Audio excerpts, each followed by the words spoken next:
से बनती है उम्मत और मिल्लत भी। एक शख्स ही समाजी बुराइयों और अच्छाइयों का सबब बनता है। गुस्सा इंसान के ईमान को दीमक की तरह चाट जाता है और यही गुस्सा इंसान के हाथों तलाक जैसी लानत और कभी कभार छोटे छोटे झगड़ों से बढ़कर कत्ल जैसी वारदातों का बायस बनता है। हमारे माशरे में आए दिन सड़कों पर छोटे छोटे झगड़े दिखाई देते हैं। मजमूई तौर पर अवाम किसी भी बात पर तैश में आकर अमलाक की तोड़-फोड़ एक मामूली अमल समझते हैं, लेकिन देखा जाए तो गुस्सा और अदम बर्दाश्त ही समाजी बुराइयों की जड़ है।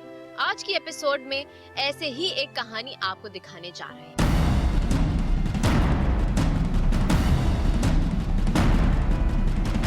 माजी में शहरों की दुल्हन कहलाने वाले शहर कराची हर गुजरते दिन के साथ साथ अंधेरों और लाकानूनियत का शिकार नजर आ रहा है, जिसका अंदाजा यहाँ पर होने वाले जराइम के मुख्तलिफ वारदातों से बखूबी लगाया जा सकता है।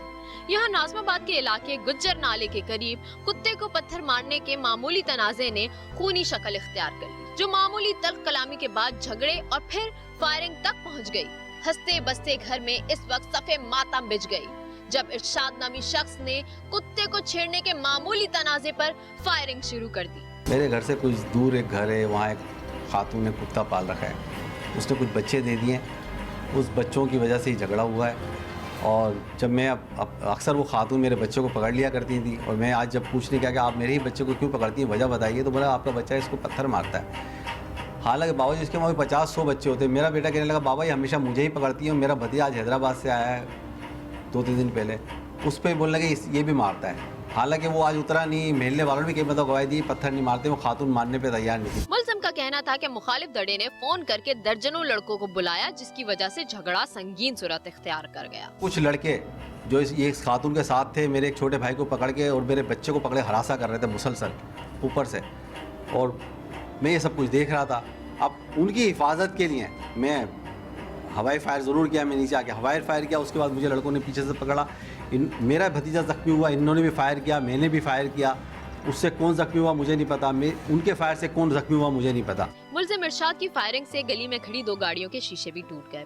पुलिस का कहना है कि मुल्जिम को असलहे समेत गिरफ्तार कर लिया गया है। मुल्जिम की फायरिंग से उमैर नामी नौजवान हलाक, उसकी वालिदा मुसर्रत बीबी जख्मी भी हुई थी। बेरहम गोली खातून की आंख में लगी, जिससे उनकी आंख भी जाया हो गई, और मुल्जिम का भतीजा समीर भी फायरिंग की जद में आकर जख्मी हो गया। मामूली बातों के बाद होने वाली तल्ख कलामी के दौरान अगर बर्दाश्त करने की आदत डाली जाए तो किसी बड़े जानी नुकसान से बचा जा सकता है, लेकिन ज्यादातर लोगों की समझ में ये बात नहीं आती, और फिर सिवाय पछतावे के उनके पास कुछ नहीं बचता। आप देख रहे हैं अवाम की आवाज और मैं हूँ महविश सिद्दीक। गुर्बत, अफलास और बेरोजगारी माशरे के ऐसे नासूर हैं जो बड़ी बड़ी बुराइयों को जन्म देते हैं, और आजकल लोगों में कुव्वत बर्दाश्त की भी बहुत कमी हो गई है, और उसकी यही एक वजह है कि लोग अपनी परेशानियों में मुब्तला रहते हैं और किसी और का गुस्सा किसी और पर निकाल देते हैं। आज एक ऐसा ही केस हमारे साथ मौजूद है जिसमें पड़ोसियों की लड़ाई किस तरीके से एक खूनी अंजाम तक पहुंची, ये आपको दिखाएंगे। लेकिन हैरत की बात यह है कि इस लड़ाई की वजह बना एक गली का कुत्ता। क्या रही कहानी, आइए आपको दिखाते हैं।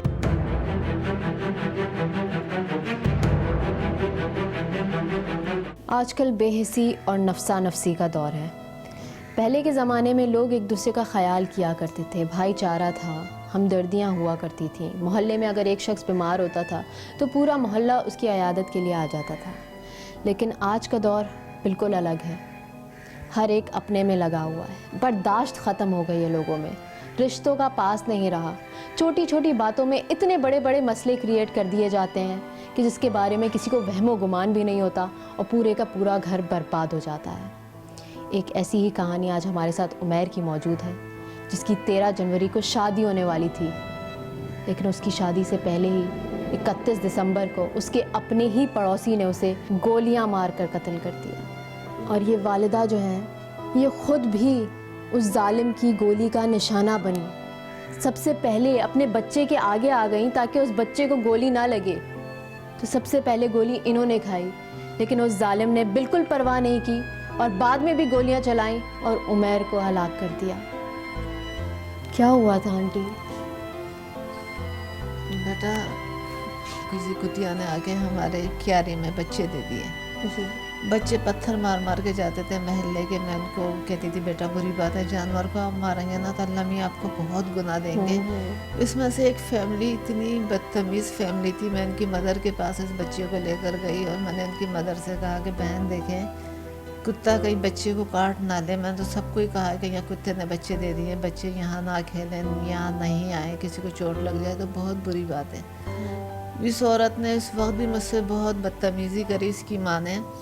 मैंने ये कहा उस औरत से कि आपको ये चाहिए, आप बच्चे को ये बोलें कि बेटा अगर आपने कुत्ते को पत्थर मारा तो आंटी आपको मारेंगी या डांटेंगी। तो वो औरत बोली हाथ तो लगा कर दिखाएं आप मेरे बच्चे को। मैंने कहा नहीं बहन मेरा कोई ऐसा इरादा नहीं है, अल्लाह ना करे, बच्चा मासूम है, छोटा है, मैं तो सिर्फ इसको समझा रही हूँ। ये बात एक दफ़े हो चुकी थी। 1 महीना हो गया। कुतिया के बच्चे यहीं थे, वो बच्चा बार बार आता था और उसके कज़न्स वगैरह और पत्थर मारते थे इस पर। कुतिया बहुत भोंकती थी, मुझे डर लगता था कि हमारा तो गेट है वहाँ से, हम गुजरे, हमें काट लिया, किसी को काट लिया तो बहुत बुरा होगा। वो बच्चा आया, उसने ना पत्थर मारे एतवार के दिन हमारे, वो पत्थर सारे हमारे घर में आके गिरे। इससे मेरा बेटा निकला, उसने देख लिया इस बच्चे को, उमैर ने। फिर उमैर ने ना उसके जाके ना उसके घर पे कहा कि देखिए इसने पत्थर मारा है, अब अगर इसने पत्थर मारा तो ये तो जानवर है, काट लेगा ही। तो वो इसका बाप आया यहाँ पर, बहुत गुस्से में था। मैंने उनको बताया, मैंने कहा भाई कोई मसला कोई बात नहीं है, बच्चा है, आप बच्चे को समझाए बेटा कुत्ते को नहीं मारे, कुत्ता काट लेगा नुकसान होगा और हम लोग यहाँ से निकलते हैं। तो बजाय इसके कि वो आदमी गलती एक्सेप्ट करता या कहता हाँ बहन सही है, वो आदमी सामने खड़ा हुआ, उसने मोबाइल पे फ़ोन करके कहा कि ना ठीक है मैं कर देता हूँ, अब तुम देख लेना। अच्छा, इस तमाम वाक़ये में आप लोग कहाँ थे? मैं वहीं पे ही खड़ा हुआ था। वो आदमी जब आया था पहले तो भाई जाके उनके बेटे को बोलकर आ गया था इस तरह से कि पत्थर मत मारो, मैंने तुम्हें देख लिया, सही है, ये तुम्हें काट लेगी। सही है। तो वो जब भाई घर आ गया, भाई किसी काम से गया था, तब ये आदमी आया था किसी 2 और आदमियों के साथ आपके घर पे आया? यहाँ घर पे। उसने बहुत बदतमीजी करी, मैं और अम्मी खड़े हुए थे। और वो कह रहा था बहुत बदतमीजी, उसने अम्मी को धक्का तक दिया घर पे आके, घर पे बच्चे की बात पर। जी, दरवाजे के सामने उसने बहुत बदतमीजी करी और बहुत गंदी गंदी बातें बोल रहा था। उसके बाद उसने जो है पीछे की तरफ होके, बाकी 2 आदमी इतनी देर वो हम पे चीख रहे थे, वो आदमी पीछे हुआ, उसने कॉल पे बात करी कि अब मैं देख लूँगा और आप संभाल लेना। पता नहीं किससे उसने बात कही है। अच्छा। वो चले गए तीनों आदमी। भाई फ़ौरन ही आया है 2 मिनट में। तो उसे मैंने बताया, मैं वहीं दरवाजे पे खड़ा हुआ था, मैंने भाई को बताया तो भाई कहने लगा कि मैं जा रहा हूँ उसके पास। तो वो गया, वो जाने लगा तो मैंने कहा मैं साथ चल रहा हूँ। अम्मी भी आ गई, हम तीनों वहाँ पे गए हैं, वहाँ पे खड़े हुए हैं। तो वो आदमी उन बाकी 2 आदमियों के साथ वहीं खड़ा हुआ था, तीनों आदमी वहीं पे मौजूद थे। उनसे हमने कहा तो वो यही, उसे बस यही हो रहा था कि मेरे बेटे को क्यों कह रहे हो, हम कह रहे हैं कि इसने पत्थर मारा है, जो कि खुद देखा है भाई ने, उससे कह रहा है। लेकिन उसने कहा कि नहीं मेरा बेटा ऐसा कर ही नहीं सकता। माँ का भी ये था, माँ भी ये कहती कि मेरा बेटा ऐसा नहीं कर लेकिन सकता। वो उस वक्त वहाँ पे नहीं थी, सिर्फ वो 3 आदमी थे वहाँ पे। सही। उन 3 आदमियों ने बस वो उसी तरह बदतमीजी शुरू कर दी, चीखने लगे, गंदी खुद से लड़ाई करना, खुद से बोलना। एक भी बुरा लफ्ज उनको नहीं बोला गया है, ना भाई ने, ना मैंने, ना अम्मी ने, किसी ने भी नहीं। वो बहुत बदतमीजी कर रहे तीनों आदमी। वो एक आदमी उनमें से जो इरशाद हुसैन है, वो गया ऊपर 2nd फ्लोर पे उसका घर है, वो वहाँ पे जाके गन लेकर नीचे आया है और फिर उसने ये करा है। तो तब तक आप लोग नीचे ही खड़े थे? हम नीचे खड़े हैं, उसके बाकी 2 आदमी खड़े हुए थे तब तक। तो आप लोग तब तक क्या कर रहे थे नीचे? वो 2 आदमी हमसे बहस कर रहे थे। वो हम पे चीख रहे थे इतनी देर। वो 2 आदमी उसके साथ ही थे। 2 आदमी क्या लगते हैं उसके? एक तो उनमें से उसका भाई है, मोहम्मद अली नाम है उसका। इरशाद हुसैन का भाई है? इरशाद हुसैन का भाई है, मोहम्मद अली नाम है उसका, वो साथ ही था। आगे मैं बताता हूँ उसने क्या किया है। वो इतनी देर हमारे ऊपर चीख रहे थे और वो आदमी गन लेके नीचे आया है और उसने कोई एक अल्फाज भी नहीं कहा। उसने चीख के कहा मैं नहीं छोड़ूंगा। अम्मी सामने आ गई भाई के, उसने अम्मी को शूट करा है, भाई को शूट करा है और भी उसने गोलियां चलाई। मैं उसकी तरफ जैसे ही जो है मैं खड़ा हुआ था तो उसने मेरे ऊपर गन करी है, यहाँ बिल्कुल मेरे सीने पे। आप कैसे बचे? मैंने उसकी गन पकड़ ली और मैंने ऊपर कर दिया उसका हाथ। उसने जैसे मैंने ऊपर करा था वही उसने मेरे सर पे मार दिया, जिससे मेरा सर यहाँ से फटा है। अच्छा। वो जो दूसरा उसका भाई था मोहम्मद अली, उसने मुझे पकड़ के खींचा है, उसे मुझसे छुड़वाने लगा मैंने, क्योंकि उसका हाथ पकड़ा हुआ था। अच्छा। ताकि वो मुझे शूट ना कर दे। और वो मुझे मारना शुरू हो गया, ये भी फिर जो है मुझे मारना शुरू हो गया, क्योंकि मैंने इसकी गन फेंकवा दी थी। तो और गन कहाँ गिरी? गन वहीं पे गिरी थी जहाँ पे फिर मैं दोबारा खड़ा हुआ उसने था। नहीं उठाई क्योंकि आपने उसे पकड़ा हुआ मेरी था। नज़र अगली पड़ी है मेरी अम्मी के ऊपर। जिस हाल में मैंने इनको देखा है, मैंने नहीं देखा कि वो मेरे ऊपर आ भी रहा है वापस या नहीं। मैंने जाके सिर्फ अम्मी को उठाया है। तो इतना बड़ा सब कुछ हुआ, मोहल्ले वाले कहाँ थे आंटी? कुछ भी उस वक्त भी मैं चीखा हूँ कि कोई गाड़ी निकालो, कोई लेकर आओ। 1 मिनट के बाद सामने जो वहाँ पे घर था, हाँ।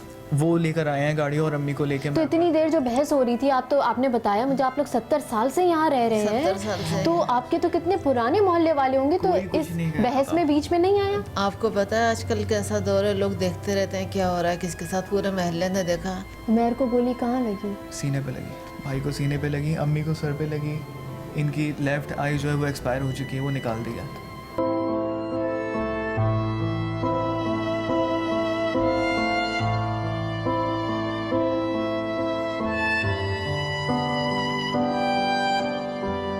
मैं इतनी रिक्वेस्ट करती हूँ वज़ीर आज़म से, आईजी सिंध से, कि मुझे इंसाफ दिलाया जाए। मैं एक बेवा औरत, बेज़र बेपर, जो मेरा कमाने वाला बेटा था वो भी चला गया। मैं किस तरह अपनी ज़िंदगी गुजारूँ? कोई पुरसाना हाल नहीं है, कोई हम बस पूछने इस वाला पे नहीं। अपना इंसाफ चाहते हैं। उस आदमी को सज़ा मिलनी चाहिए और मौत FIR दर्ज हुई? FIR दर्ज हुई है, लेकिन उस FIR में उन लोगों ने FIR खुद ही से काटी है, सिर्फ आधी बात सुनकर। बाकी जो 2 बंदे थे उनका जिक्र FIR में उन्होंने किया ही Nominated है नहीं, ही जबकि नहीं मैंने वो। स्टेटमेंट में लिखवाया है कि 3 आदमी थे। मैं उनके नाम भी बता रहा हूँ। उसका भाई था मोहम्मद अली, उसको गिरफ्तार अभी तक नहीं किया। मैं बता भी चुका उन लोगों को। कह इरशाद चुका। हुसैन कैसे गिरफ्तार हुआ? जब उसने इरशाद फायरिंग कर ली, हुसैन- मोहल्ले वाले निकल के आए। मोहल्ले वाले निकल के आए। वो जब भाग रहा था, छोटी बहन चीखी कि ये वो है जिसने करा है, जिसने गोली मारी है मेरे आपकी भाई को। छोटी बहन बाहर निकली मेरी थी, छोटी हाँ। बहन। तो फिर जो मोहल्ले के लोग जमा हुए थे फायरिंग के बाद, तो फिर उन्होंने उसको पकड़ा है। इस वक्त उसके हाथ में गन नहीं थी? उसके हाथ में गन थी और उसे मोहल्ले वालों ने पकड़ लिया और पुलिस आ गई थी तो अरेस्ट करवा दिया उसको। वो बस। उसी दिन से अरेस्ट बाकी 2 था, अब आदमियों जेल को- कस्टडी है। अब जेल कस्टडी। उसको उसी वक्त जो है रिमांड तो नहीं लिया गया, उसे डायरेक्ट जो है जेल कस्टडी करवा दिया अगले ही दिन सुबह। उसने एडमिट कर लिया मैंने ये सब किया है। उसने एडमिट कर लिया। उसके साथ 2 आदमी और थे, उन्हें नहीं पकड़ा गया है। क्या वो साइको था, पागल था? उसे हम पागल नहीं कहेंगे, वो हैवान है। वो जो भी है उसे बस सज़ा मिलनी चाहिए। उसने अपने पूरे होशो हवास में ये चीज़ की है। मेरा जवान बेटा जिसकी 13 जनवरी को शादी थी, जिस घर में शादी की तैयारियां हो रही थी, उस घर में मातम हो रहा है। मैं बिस्तर पे पड़ी हूँ, मेरा दिल और दिमाग मेरे बच्चे के जहन से नहीं निकल रहा है। जवान इन्हें मौत हुई है। हम जब जिस वक्त ये सब हुआ है, अम्मी की कंडीशन इतनी सीरियस थी, इन्हें हम हॉस्पिटल लेके गए। इनको हमने बताया तक नहीं कि भाई शहीद हो चुका है। मैं ICU में थी 1 हफ्ते। बस हर कोई इन्हें जो है सिर्फ हिम्मत ही देता ना कि हाँ वो ठीक है, वो दूसरे वार्ड में है। नहीं अम्मी से कुछ भी कहते हैं इनकी, क्योंकि बहुत सीरियस कंडीशन में थी है। इनसे नहीं कह सकी, बर्दाश्त ही नहीं कर पाती। उस वक्त अगर इन्हें बता देते तो ये अभी हमारे साथ भी नहीं होती। नहीं बताया। कुछ टाइम के बाद फिर जब इनको बताया तब इन्होंने मना कर दिया सुनने से। इनसे जब कहा कि आपको कुछ बताना है, इन्होंने कहा नहीं मुझे नहीं बताओ। इन्हें पता था पहले से।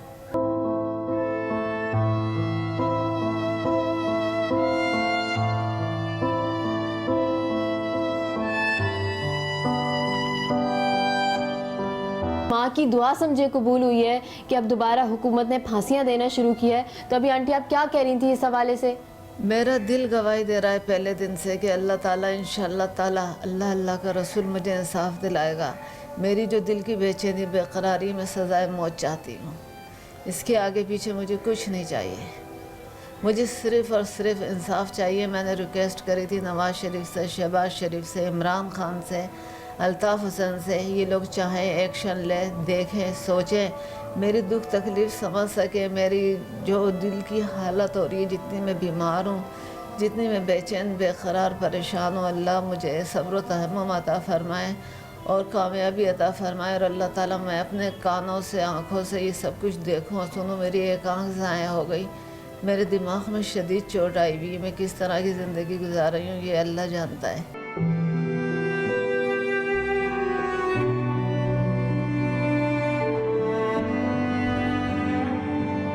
उमैर के हवाले से आंटी बता रही थी कि उमैर इतना अच्छा लड़का था, माँ बाप से मोहब्बत करता था, माँ का इतना ख्याल रखता था, माँ का क्या जानवरों का इतना ख्याल रखता था, वो जानवर जो इन लोगों ने पाला भी नहीं था और उसने आके इनके घर में अगर बच्चे दे दिए तो उसकी रखवाली उसको अपना फ़र्ज़ समझा और उसको कोई नुकसान ना हो, इस हवाले से वो शिकायत लेके अपने पड़ोसी के पास अपनाइयत से गया कि बच्चा अगर आपकी कोई गलत हरकत करता है तो माँ बाप को चाहिए उसको रोके। आजकल का तो वो ज़माना है कि कोई भी किसी के बच्चे को कुछ भी कह देता है, लेकिन नहीं, शरीफ इंसान यही समझेगा, यही सोचेगा कि उसके माँ बाप के पास जाया जाए ताकि उसके माँ बाप उसे समझाएं, क्योंकि ये कोई गलत बात नहीं है। लेकिन उधर से ऐसा रिएक्शन आएगा ये हमने नहीं सोचा था। अच्छा, बाद में जो मुद्दई ने आपको बयान दिया कि नहीं अब हम दोबारा कह रहे हैं, उस वक्त हमारे हालात ऐसे नहीं थे, हमें होश व आवास नहीं था, लेकिन अब हम नॉमिनेट करना चाह रहे हैं, तो आप अपनी इन्वेस्टिगेशन में इंक्लूड नहीं कर सकते थे दोबारा? नॉमिनेट नहीं किया है किसी को भी, अब तक किसी को नॉमिनेट नहीं किया है।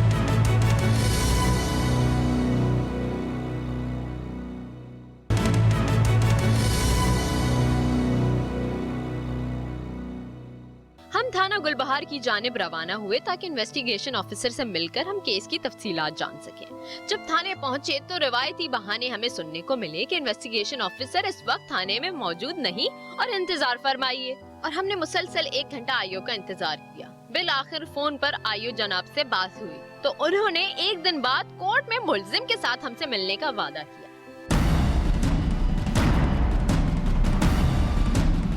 हम investigation officer sub inspector Mohammad Mithal के वादे के मुताबिक कोर्ट पहुंच गए और उनका फिर से इंतजार किया। फोन पर मालूम करना चाहा पर उनका फोन बंद। सोचो विचार के बाद कोर्ट में बैठे रहकर इंतजार करने को तरजीह दी, क्योंकि आज पेशी तो थी और मुल्जिम को लेकर आज कोर्ट लाजमी आना था। उमैर के केस के हवाले से कुछ पेशरफ्त होनी थी, चुनाचे हम लोग पहुंचे सिटी कोर्ट, लेकिन यहाँ पे हमें इन्वेस्टिगेशन ऑफिसर जो थे इस केस के, उन्होंने कहा था कि मैं आपसे मिलूंगा और मैं आपकी मुल्जिम से भी बातचीत करवाऊंगा, लेकिन वो तो अभी तक हमें नहीं मिले। तो इस टाइम में हमने सोचा कि हम उज़ैर साहब से बात कर लें, उज़ैर गौरी जो कि वकील हैं उमैर के, तो इनसे हम लेते हैं फॉलो अप कि क्या रहा है। अस्सलाम वालेकुम। खैरियत से? जी जी जी।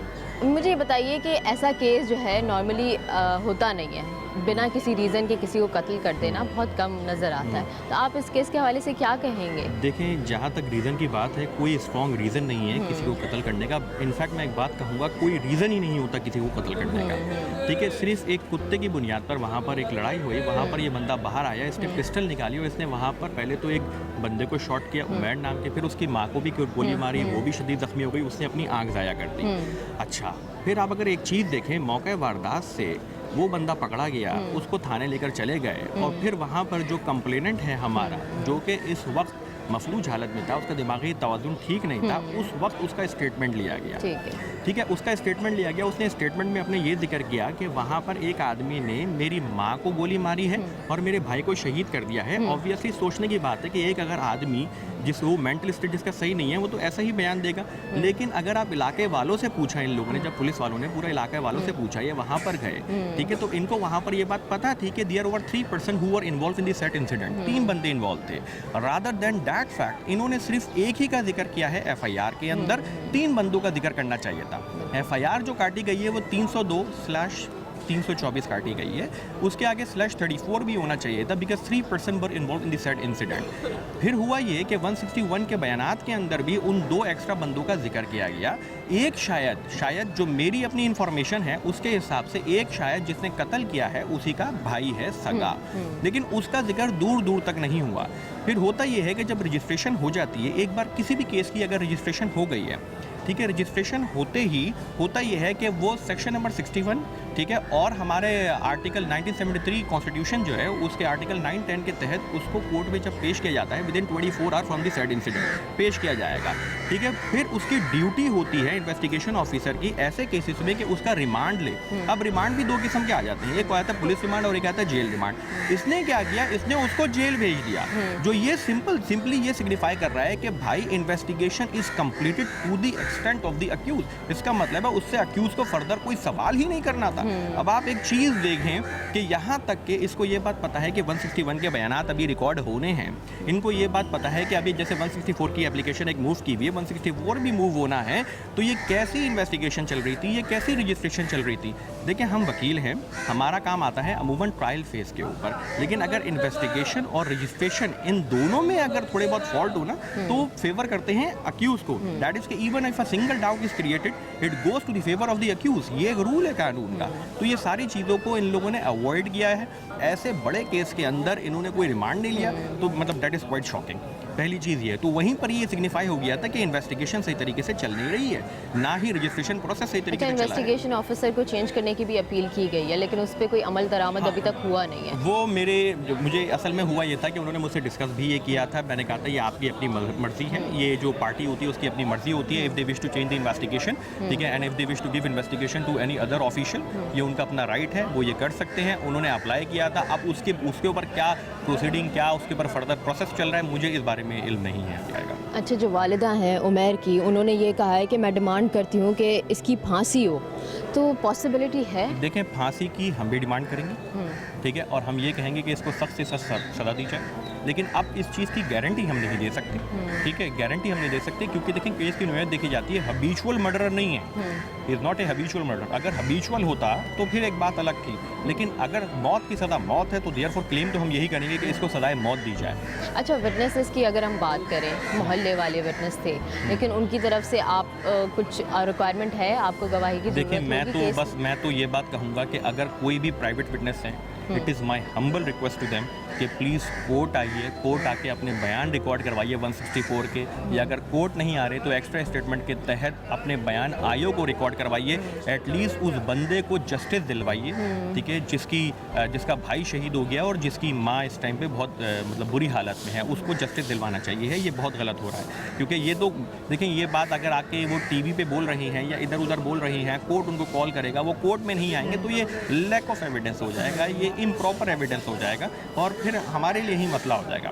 तो अगर वो आ रहे हैं, हिम्मत पकड़ें और आएँ और आके बयान दें अपना। अच्छा, अभी जिस तरह से हमें बताया गया था कि इन्वेस्टिगेशन ऑफिसर ने कहा था कि हम यहाँ पे पहुँच जाएंगे 9 बजे तक, लेकिन वो नहीं पहुँचे हैं अभी तक, तो ये प्रैक्टिस क्या यूजुअल है कि हर कोई यही करता है कि जब मर्जी आई आए, जब मर्जी आए नहीं आए? ऐसा नहीं होता, ऐसा नहीं होता। देखिए, कोर्ट के बहुत स्ट्रिक्ट रूल्स एंड रेगुलेशन है। अगर आपको सुबह 8 बजे बुलाया, you have to be here at 8, ठीक है, आपको 8 बजे तक हर कीमत में यहाँ पर आना ही आना है। कोर्ट के अपने स्ट्रिक्ट रूल्स एंड रेगुलेशंस होते हैं। अब ये क्यों नहीं आए हैं, क्या नहीं आए हैं, इसका जवाब तो ये बेहतर ये खुद ही देंगे। मैं इस बारे में कोई कमेंट अभी कर नहीं सकता। अच्छा, जो इरशाद हुसैन है, उसने खुद अपने बयान में कोई वजह बताई है कि मैंने किस तरीके से क्यों, ऐसा क्या हुआ? उसने बस ये बोला कि मैं तैश में आ गया था, मुझे नहीं पता था मैं क्या कर रहा हूँ, मैंने पिस्टल निकाला, मैंने गोलियाँ चला दी, मैंने मार दिया। और अभी पूरी पुलिस फाइल आएगी, पूरी पुलिस फाइल जब आएगी तब पूरी डिटेल इन्फॉर्मेशन मिलेगी कि क्या हुआ था, क्या नहीं हुआ था। अभी तो सिर्फ जो मौका वारदात पे जो लोग प्रेजेंट थे और जो हादसा हुआ है, FIR के मुताबिक, चलान के मुताबिक थोड़ी बहुत इन्फॉर्मेशन आ गई है, पूरी डिटेल अभी मिलेगी। इसी दौरान हमने अपने कुछ लोगों को भी इस काम पर लगा दिया था कि जैसे ही मिट्ठल साहब या मुल्ज़िम अदालत पहुंचे, हमें खबर दे दें।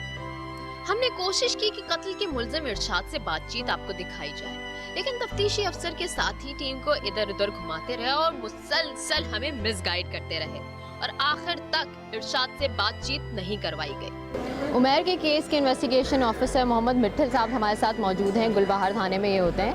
अस्सलाम वालेकुम। वालेकुम सलाम। मुझे ये बताइए कि कस्टडी आई है? अभी तक तो मेरे नज़र में नहीं आई है, अगर आई है तो देख लेते हैं, मेरे नज़र में नहीं आई है। मुद्दई के बयान के हिसाब से आपने रिपोर्ट बनाई है? बिल्कुल, पहले मुद्दई ने बयान दिया था कि भाई मेरा जो है एक ही मुल्ज़िम है।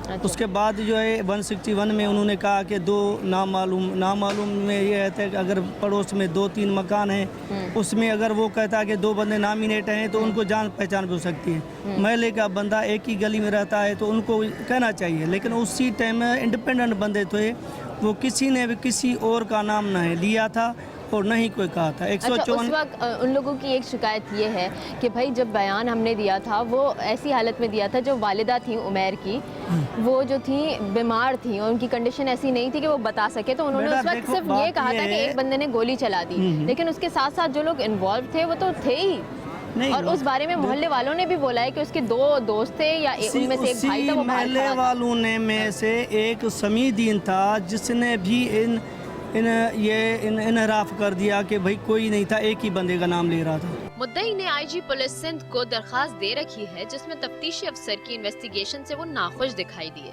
और 15 दिसंबर 2014 को दरखास्त मुतल्लिका डिपार्टमेंट ने मौसूल भी की है। लेकिन क्या खूब मौसूफ तफ्तीशी अफसर को अभी तक कोई मालूमात ही नहीं, लेकिन ऐसा हो नहीं सकता।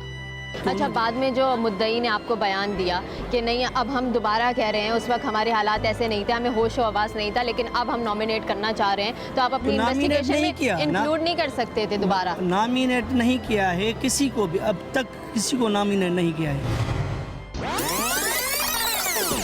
FIR दर्ज हुई? FIR दर्ज हुई है, लेकिन उस FIR में उन लोगों ने FIR खुद ही से काटी है, सिर्फ आधी बात सुनकर। बाकी जो 2 बंदे थे उनका जिक्र FIR में उन्होंने किया ही नहीं, नॉमिनेटेड है ही जबकि नहीं। मैंने स्टेटमेंट में लिखवाया है कि 3 आदमी थे।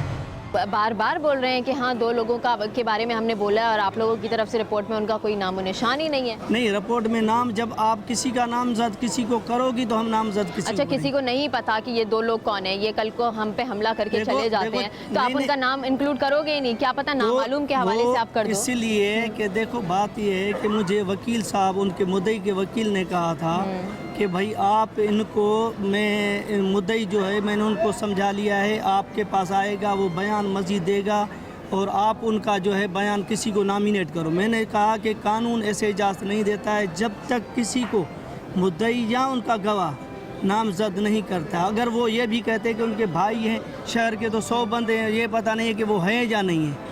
कोई भी देखो ना, बात यह है कि अगर वो बंदा एक रहता है या 2 रहते हैं वो हमें पता नहीं। उसके बाद जब FIR हुई तो उसके बाद उनका मकान खाली था, किराएदार जो मालिक मकान है वो कह रहा है कि भाई एक ही बंदा था। ये इस खातून के साथ थे, मेरे एक छोटे भाई को पकड़ के और मेरे बच्चे को पकड़े हरासा कर रहे थे मुसलसल ऊपर से, और मैं ये सब कुछ देख रहा था। अब उनकी हिफाजत के लिए मैं हवाई फायर ज़रूर किया, मैं नीचे आके हवाई फायर किया, उसके बाद मुझे लड़कों ने पीछे से पकड़ा। उसकी स्टेटमेंट उनके सामने वो घर मोहल्ले वालों की जो हम लोगों ने स्टेटमेंट ली है, आपने पता नहीं किस वक्त ली है, लेकिन हमने अभी जो मैंने पहले दिन सबसे लिए थी, मेरे पास उनकी लिस्ट में पड़ी है। कोई इनके साथ हुआ है, कल को खुदा न खास्ता आपके किसी बच्चे के साथ हो जाए, देंगे इनको। अभी हमने कुछ कार्रवाई करी नहीं है, लेकिन हमारा इरादा है गली वालों का, इन लोगों का साथ देंगे, उमैर का साथ देंगे।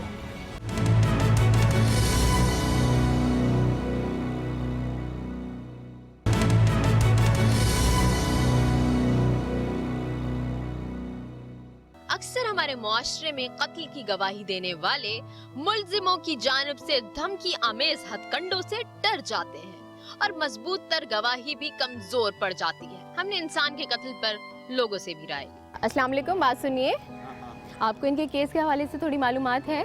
आपके सामने हुआ था? तो क्या हुआ था, आपने देखी थी? मैं कुछ नहीं, ऐसे ही आपस में कुछ थोड़ी बहुत मतलब ये कहने का मुंह मारी या कहने को ज़्यादा बातचीत हो गई, उसकी वजह से ये सब केस हो गया। आप इन लोगों को कब से जानते हैं, उमैर के घर वालों को? 8-10 साल तो। अच्छा, इतना पुराना जानते हैं आप, तो कैसे लोग थे? अच्छे लोग थे? अच्छे लोग। और ये तो जो ये आए, ये नए, इनको यहाँ कोई भी नहीं जानता? नहीं, कोई भी नहीं जानता। तो ये इतनी बुरी वारदात हो गई, तो आप लोगों को ये नहीं लगता कि कल को इनके साथ हुआ है, कल को खुदा न खास्ता आपके किसी बच्चे के साथ हो जाए? तो देंगे उनको। अभी हमने कुछ कार्रवाई करी नहीं है, लेकिन हमारा इरादा है गली वालों का, ये यहाँ इन लोगों का साथ देंगे, उमैर का साथ देंगे।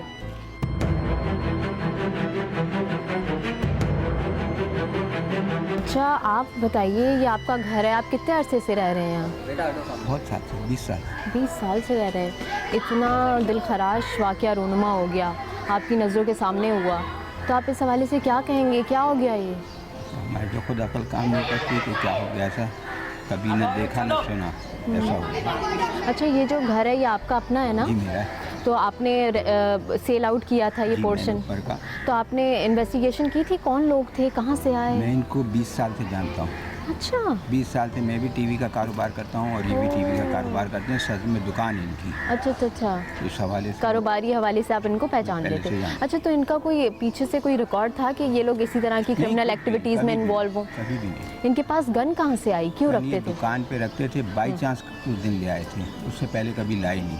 अच्छा, तो कभी ऐसा हुआ कि आपके साथ भी झगड़ा हुआ हो इनका? हाँ, मेरे साथ ये झगड़ा हुआ कि एक दिन एक दरवाज़ा लगाने की बात थी, दरवाज़ा लगाना चाहते थे, मैंने मना किया, उन्होंने कहा नहीं मैं लगाऊंगा। मैंने कहा नहीं, बुरी बात है, दूसरों को तकलीफ होगी, वो मान गए। मान गए हाँ, मतलब कोई हाथापाई कोई झगड़ा ऐसा नहीं, नहीं हुआ। हालांकि काफ़ी बहस हुई हाँ। मगर कोई ऐसी बात नहीं थी कि जो आप पे तो कभी गन नहीं निकाली? नहीं, कभी नहीं। तो इस बीच आपने उससे बातचीत करने की कोशिश की कि नहीं। ये तुमने क्या कर नहीं, दिया, मैंने क्या बात हुआ? नहीं की? किसी ने मैं उस पूछा वक्त उससे? मौजूद था जिस वक्त ये वाक़या हुआ, मैं यहाँ मौजूद था। अच्छा, जब- क्या हुआ था, किस तरह हुआ नहीं, था? उसने बच्चों में ये झगड़ा था कि वो कुत्ते को बच्चे पत्थर मारते, इसकी वजह से वो शिकायत करने आए थे। मगर कोई ऐसी बात नहीं थी जिसमें कोई हाथापाई की नौबत आए। वो सिर्फ कह रहे थे कि ना आए, वो कह रहे थे हमारे बच्चे हैं, अच्छा, तो इसलिए कोई इसमें ऐसी बात नहीं थी। इरशाद हुसैन के भाई भी यहाँ मौजूद थे और एक और रिश्तेदार उनका यहाँ पे आया हुआ था, उनको भी आप जानते हैं? हाँ, तो उन्होंने नहीं रोका कि इस तरह से? उसके भाई ने रोका उसको, यानी जब ऐन वक्त पर वो गन ले आया, उसने उसकी गर्दन में हाथ डाल के पकड़ा। मैं भी मौजूद था। बात यह है कि अगर वो बंदा एक रहता है या दो रहते हैं वो हमें पता नहीं। उसके बाद जब FIR हुई तो उसके बाद उनका मकान खाली था। किराएदार जो मालिक मकान है वो कह रहा है कि भाई एक ही बंदा था। आपने गन शॉट होते हुए देखा है? हाँ, मैं मतलब पहले नहीं, पहले आवाज़ हुई, हाँ। मैं बाहर आया, उस वक्त गन उसके हाथ में थी और वो सामने चला गया था। तो फिर मुझे बहुत डर लगा, मैं वापस अंदर भागा, मगर बाकायदा मेरे सामने फायर हो रहा था और वो लड़के को मैंने गोली लगते नहीं देखा, मगर जाहिर बात है वो तो अच्छा, कह रहे हैं कि हॉस्पिटल भी काफ़ी देर में लेके गए, कौन लेकर गया? कोई वाइट कलर की सुजुकी थी। असल में मैं इतने बहुत यहाँ पे पूरे लोग मुझे जानते हैं, तो अब मैं अगर उसके बीच में आ जाता तो सब लोग मुझे बहुत ज़्यादा सवाल करते, इसलिए मैं थोड़ी देर रुक गया। अच्छा। मेरी बेटी जो थी वो बेहोश हो गई थी घबराहट से, तो इस चक्कर में मैंने इतना ज़्यादा उसमें इन्वॉल्व नहीं हाँ, हुआ जब वो आप? चला गया हाँ। फिर मैं आया, मैंने बात की सब लोगों से। अच्छा अच्छा, अभी ये वाक़या हो गया है, अब उमैर के केस को मजबूत करने के लिए ये हो सकता है कि मोहल्ले वाले खुद से जमा हो और एक ग्रुप बना के गवाही दें उसके अगेंस्ट, चाहिए, है ना, होना चाहिए। होना तो आप लोगों ने कुछ ऐसा सोचा है? मैं तो काफ़ी कोशिश करता हूँ, बाकी दूसरे लोगों का मुझे पता नहीं। मुझे बहुत दुख है। अच्छा, अभी उनका घर खाली है? उनका घर खाली, कोई भी नहीं उसी आता? वक्त चले गए। उनके और कितने बच्चे थे? एक्चुअली इसके तो 3 बच्चे हैं, अच्छा, मगर जो गोली लगी है बच्चे को वो इसके भाई का बच्चा है। इसके बहुत से लोग कहते हैं ना इसके भाई के बच्चे, इसके बच्चे को भी गोली लग गई है। गोली लगी है उनके हाँ, बच्चे लगी है ना। वो किसकी वो गोली है? इसी की गोली। इसी की इसके- गोली इनके अपने भाई के बच्चे को हाँ, भी लगी है जो यहाँ रहने आया हुआ जी था? हाँ, जी हाँ। वो उसकी भी लगी, वो अभी अस्पताल में दाखिल है अभी तक। अच्छा, जो बच्चा वो कुत्ते को पत्थर मारता था वो कौन था? वो इनका अपना बेटा था? ये नहीं पता मुझे दोनों में से कौन सा। क्या दोनों नाम था बच्चे इनके? साथ के अपने थे। बेटे का क्या नाम था? मुझे नाम याद नहीं है। दूसरे का नाम जिसके गोली लगी उसका नाम सनी है। अच्छा अच्छा, वो हर छोटा बच्चा मेरे साथ का, मगर मेरे जहन में नाम नहीं है उसका। ठीक है ठीक है, बहुत शुक्रिया बातचीत करने का। ये बच्चे हैं, आप लोग जानते थे यहाँ ऊपर जो बच्चा रहता था? जी, क्या नाम था उसका? शयान। शायान। वो बहुत वो था शरारती? नहीं, सही था। तो वो कुत्ते को क्यों पत्थर मारता था? छेड़ते थे वो लोग कुत्ते को। छेड़ते थे और उसको मना किया था बार बार कि नहीं किया करो? पूरे बच्चे ही छेड़ते थे, यहाँ के सारे बच्चे यहाँ से आवाज़ें निकालते थे कुत्ते की, जिससे वो डिस्टर्ब होती थी और इसीलिए वो शिकायत करनी। सारे बच्चे यहाँ के जो है ना वो यही करते थे।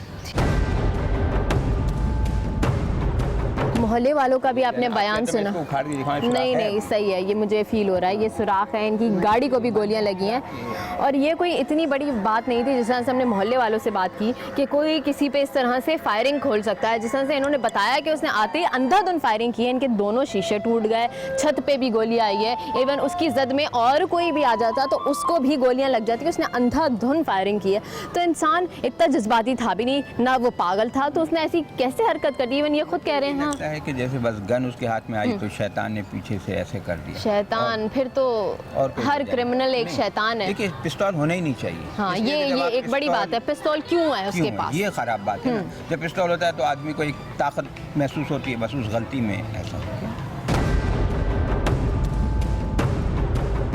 ये देखिए, ये आपने बयान सुना, इस घर के आगे बिल्कुल यहाँ ये वाक़या हुआ है जहाँ उमैर को गोली लगी है। इवन जिस शख्स ने गोलियाँ चलाई है इरशाद हुसैन, उसके अपने भाई के बच्चे को भी गोली लगी है, साथ में उमैर की अम्मी भी ज़ख्मी हुई हैं। तो ये मोहल्ला है, सब आसपास रहते हैं, कितने ही सालों से एक दूसरे को जानते हैं, लेकिन उसके बावजूद इतना बड़ा सानिया हो जाता है, लेकिन उसके बावजूद केस का कोई रिज़ल्ट नहीं आता, सज़ाएँ होती नहीं हैं और माएँ तड़पती रहती हैं।